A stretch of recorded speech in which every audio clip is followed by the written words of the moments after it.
Magandang gabi po, Luzon, Visayas at Mindanao. Sa huling araw ng sesyon, inimpeach ng Kamara si Vice President Sara Duterte.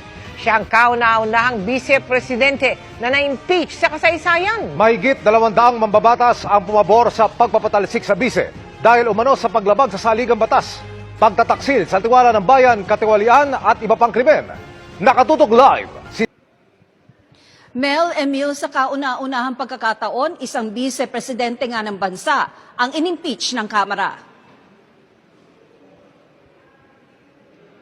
Inendorso ng 215 na kongresista ang pang-apat na impeachment complaint laban kay Vice President Sara Duterte. Sobra sa kailangang 102 o one-third ng lahat ng miyembro ng Kamara para hindi na ito litisin dito sa Kamara. Alinsunod sa rules on impeachment ng Kamara, agad dinala ng House Secretary General ang Articles of Impeachment sa Senado na uupong Senate Impeachment Court. Considering that the Secretary General has certified that at least 215 members of the House of Representatives have verified and swore before him the said impeachment complaint against Vice President Sara Zimmerman Duterte, and consistent with our rules, I move that the Secretary General be directed immediately to endorse the same to the Senate.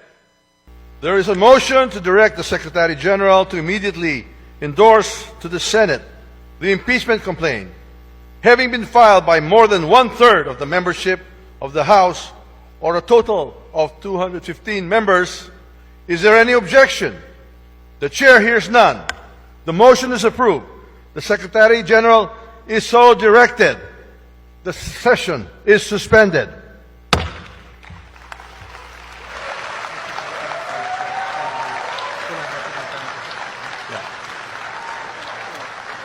Culpable violation of the Constitution, flagrant betrayal of public trust, graft and corruption, at other high crimes ang grounds for impeachment.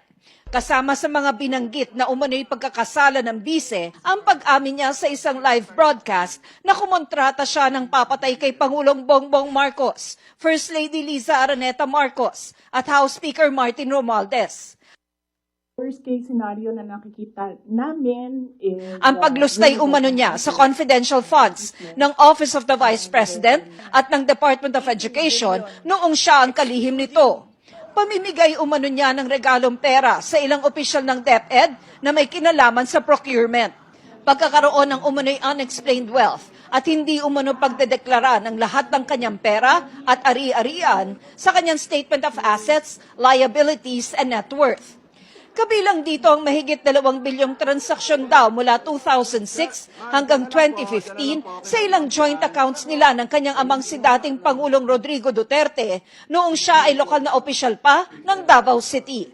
Kasama rin sa reklamo ang umunoy pagkakadawit niya sa extrajudicial killings at umunoy pa ulit-ulit umano niyang pag-atake sa Administrasyong Marcos kasama na ang paglahok niya sa isang rally na nanawagan sa Pangulong bumaba sa pwesto. Sabi sa impeachment complaint, ipinapakita raw ng mga kinilos at sinabi ng bise ang pagtataksil sa tiwala ng taong bayan at pag-abuso sa kapangyarihan na patunay raw na hindi siya angkop na maglingkod sa gobyerno. Ang tatlong impeachment complaints na inihain noong Disyembre laban kay Vice President Sara Duterte ay hindi na itatransmit sa Senado, kundi sa archives na lang ng Kamara. Bagamat impeach na si Vice President Duterte, hindi pa siya maaalis sa pwesto dahil kailangan pang magsagawa ng paglilitis ang Senate Impeachment Court. Once it's approved, transmitted na agad sa Senate. Sir, that means impeach na si Vice President. Yeah. Well, the word is impeach. But of course, she has to be tried by the Senate, no? So even if she's impeached and not yet convicted by the Senate, she is still the She's still the Vice sitting President. Vice President.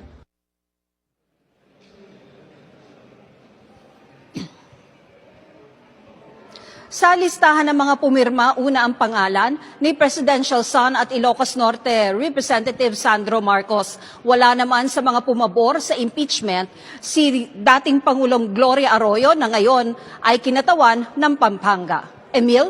Maraming salamat, Tina Panganiban Perez. Sinisikap ng GMA Integrated News na makuha ang panig ni Vice President Sara Duterte sa pag-impeach sa kanya ng Kamara, pero wala pa po siyang tugon. Pero nauna nang sinabi ni Duterte noong Disyembre na mabuti na rin at naihain ang mga impeachment complaints para masagot niya ang mga akusasyon laban sa kanya. Tinawag naman ni Representative Paulo Duterte na desperate at politically motivated ang anyay pagmamadali sa impeachment laban sa kanyang kapatid. Political persecution umano ang pagmamaniobra ng ilang mambabatas para makakalap ng pirma at mapabilisang wala umanong basehan na impeachment case. Sinisikap din ng GMA Integrated News na makuha ang pahayag ni dating Pangulong Rodrigo Duterte na nauna nang sinabing tatay yung legal counsel para sa kanyang anak na si VP Sara.